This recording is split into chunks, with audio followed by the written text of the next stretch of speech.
ঢাকা বিশ্ববিদ্যালয়ের সি ইউনিটে এক্সাম দিবা এবং এক্সাম দিতে যাচ্ছ তাদের জন্য কিছু ইম্পর্টেন্ট কথা। সো এই কথাগুলো একটু মনোযোগ সহকারে শুনবা। কালকে যে বি ইউনিটের এক্সাম হয়েছে সেখান থেকে আমরা যেই বিষয়গুলো রিয়েলাইজ করলাম, ঢাকা বিশ্ববিদ্যালয়ের কোশ্চেন কখনও কমন পড়বে না। কমন বলতে একেবারে হুবহু কমন আসবে না, বাট তোমার সেটা আগের মানে অলওয়েজ ইউনিক কিছু কোশ্চেন আসবে, যেটা ঢাকা বিশ্ববিদ্যালয় অলওয়েজ করে থাকে। যে ইউনিটেই হও তুমি, এ বি সি ডি, আগে ডি ইউনিট ছিল বাট এখন সেটাকে বি ইউনিটে কনভার্ট করা হয়েছে। তো আমি যেটা কথা বলতে চাচ্ছি সেটা হচ্ছে ঢাকা বিশ্ববিদ্যালয়ের কোশ্চেন অলওয়েজ ইউনিক থাকবে, অ্যান্ড এখানে কোশ্চেন্স টোটালি আলাদা থাকবে এবং তোমাকে এমন কতগুলো পরিস্থিতির হ্যান্ডেল করতে হতে পারে যেটা একেবারে আননোন। এই আননোন পরিস্থিতিগুলোকে যারা proper utilize or properly solve করতে পারবে তারাই আসলে লাস্ট যে হাসিটা সেটাই হাসবে। তো এখানে একটা শেখার বিষয় আছে, যারা তোমরা বি ইউনিটি এক্সামে অ্যাটেন্ড করছো তারা অবশ্যই বিষয়টা খেয়াল করছো যে কোশ্চেনগুলো এতটা কঠিন না, বাট দেখে মনে হচ্ছে তুমি পারবা, কিন্তু তুমি ওই জায়গাটায় ভুল করে আসো এবং ভুলে যে ফাঁদগুলো সেখানেই পা দাও। এখানে ভুল করে ম্যাক্সিমাম হচ্ছে জানাশোনা কোশ্চেনগুলোই ভুল করে, অ্যান্ড এখানে কিছুটা রিস্কও নিতে হবে তোমাকে, না হলে আসলে তোমার চান্স হবে না। কারণ কাটমার্ক আমরা অলওয়েজ দেখি without GPA 65 safe zone. C ইউনিটের ক্ষেত্রে 65 পেতেই হবে, এটা সেফ জোনের জন্য, না হলে আসলে তোমার কোথাও চান্স হচ্ছে না। অ্যান্ড যদি আমরা উইথ জিপিএ বলি তাহলে 85। যদি তোমার এই মার্কের মধ্যে থাকতে হয় তো কীভাবে পড়াশোনা করতে হবে, কতগুলো অ্যান্সার করতে হবে সেটা তুমি অলওয়েজ একটা আন্দাজ করতে পারতেছো। এবং এইখানে কিন্তু রিটেন এমসিকিউ দুটোই ইম্পর্টেন্ট। এমসিকিউতেও তোমাকে ভালো করতে হবে, এমসিকিউটা বেশি ইম্পর্টেন্ট, কারণ এমসিকিউ যারা ভালো মার্ক পায় তারাই আসলে এই জায়গাটায় চান্স পাবে বা তাদের খাতাগুলোই দেখা হবে। আর যারা আসলে এমসিকিউতে কম পাবা তাদের খাতা নাও দেখা হতে পারে এবং এমসিকিউতে ফেল করলে আবার তোমার খাতা দেখবেও না।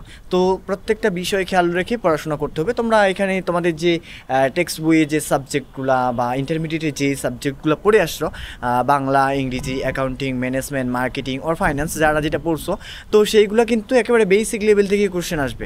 আর এরকম কিছু হবে না যেটা রিপিট হবে, এরকম খুব একটা দুইটা হতে পারে, but most of the question একেবারে নিউ থাকবে। অ্যান্ড সেই পরিস্থিতিগুলোকে তোমাকে খুব ভালো করেই হ্যান্ডেল করতে হবে। অ্যান্ড যাদের আসলে বেসিকগুলো ইন্টারমিডিয়েট থেকে ভালো ছিল, 9-10-এ তাদের পড়াশোনা ভালো ছিল, বা যারা আসলে আগে থেকে ভালো স্টুডেন্ট থাকে তারাই এই জায়গাটায় আসলে সাকসেস হবে।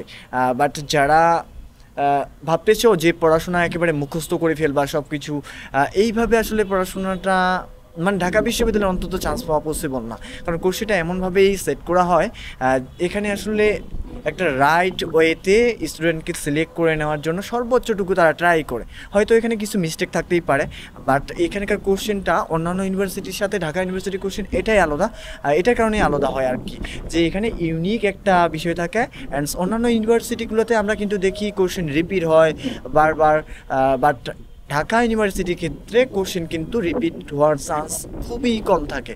অ্যান্ড অলওয়েজ কিছু ডিফিকাল্ট সিচুয়েশন তোমাকে ফেস করতে হতে পারে এক্সাম সেন্টারে বা তুমি এক্সাম দিচ্ছ সেখানে। আর এটা এক্সাম সেন্টারের প্রপার ইউটিলাইজেশনের উপর নির্ভর করবে তুমি আসলে চান্স পাচ্ছ কি পাচ্ছ না। আর যারা এখনও আসলে ভাবতেছো যে তোমাদের চান্স হয়ে যাবে, অনেক ওভার কনফিডেন্স নিয়ে আসো, তাদের জন্যও কিন্তু এটা একটা মানে খারাপ খবর হতে পারে যে ঢাকা বিশ্ববিদ্যালয়ে কেউ জানে না কার চান্স হবে কার চান্স হবে না। যারা বি ইউনিটে এক্সাম দিয়েছো যাদের অনেক কনফিডেন্স ছিল, দেখবা তারাও হয়তো খারাপ করে ফেলছে, অনেকে হয়তো কনফিডেন্স ভালো ছিল না, বাট পরীক্ষার হলটাকে প্রপার ইউটিলাইজ করার কারণে তাদের এক্সামটা ভালো হয়ে গেছে, এটা হতেই পারে। তো এখানে ঢাকা বিশ্ববিদ্যালয়ের বিষয়টা পুরোটাই অনিশ্চিত, কে চান্স পাবে কে চান্স পাবে না, এটা আসলে অনেকটা ভাগ্যের উপর নির্ভর করে। অ্যান্ড অনেকটা হচ্ছে তোমার এক্সাম হলটাকে তুমি কীভাবে ইউটিলাইজ করতেছো সেটার উপর ডিপেন্ড করে হতে পারে। তো এই বিষয়গুলাই ছিল বলার। আর যারা অলরেডি বি ইউনিটে এক্সাম দিছো তাদের অবস্থা অনেকেই বলতেছে অনেক খারাপ হয়ে গেছে, অনেকেই বলতেছে অনেক ভালো হয়েছে, তার মাঝেও কিন্তু অনেক স্টুডেন্ট চান্স পেয়ে যাবে এবং যারা আসলে ভালো এক্সাম দিচ্ছে তাদেরই চান্স হবে। এই জায়গাটা আসলে এটাই হয়ে থাকে। অ্যান্ড যাদের এক্সাম খারাপ হয়ে গেছে তারা বাকি যে ইউনিটগুলো আছে তাদের জন্য সেগুলোর জন্য প্রিপারেশন নাও এবং দেখবা একটার পর যখন তুমি সাকসেস হবা তো সাকসেস হতেই থাকবা। বাট একবার যদি তুমি ফেল হয়ে যাও দেখবা কোনো জায়গায় আসলে তুমি তখন সাকসেস হতে পারবে না, সাকসেস হওয়ার যে পসিবিলিটি সেটা কিন্তু অনেকটাই কমে যাবে। এটাই রিয়েলিটি, বাস্তবে এটাই।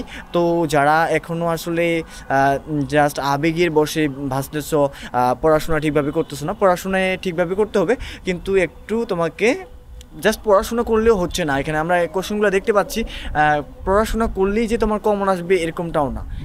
এখন হচ্ছে পড়াশোনার পাশাপাশি তোমাকে কিছু মাথাটাকে একটু ঠান্ডা রেখে এমনভাবে চিন্তা ভাবনা করতে হবে যেটা তুমি তোমার নিজের চিন্তাটাকে ওই জায়গায় অ্যাড করতে পারো। অ্যান্ড এখানে আমরা যদি রিটেন কোশ্চেনগুলো দেখি, রিটেন এমসিকিউ দুই জায়গাটায় আসলে আমরা ইউনিক কিছু জিনিস দেখতে পাই যেটা তোমাকে নিজেই হ্যান্ডেল করতে হবে এবং নিজেই এর উত্তরটা বের করে নিতে হতে পারে।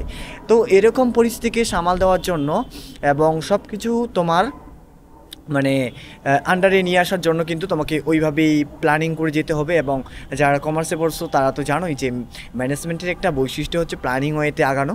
সো প্ল্যানিং তোমার যদি প্রপার হয়ে থাকে এবং তোমার যদি ওয়ার্ক তুমি প্রপারলি করতে পারো, তাহলে আশা করি কোথাও না কোথাও বা ঢাকা বিশ্ববিদ্যালয়ে তোমার যে কোনো জায়গায় চান্স হয়ে যাবে। তো যারা আসলে সি ইউনিটে এক্সাম দিবা, অনেক টেনশনে আছো, তাদের জন্য এই ভিডিওটি অনেক হেল্পফুল হবে। অ্যান্ড তোমাদের সকলের জন্য শুভকামনা। গুড বাই, দেখা হবে অন্য কোনো ভিডিওতে।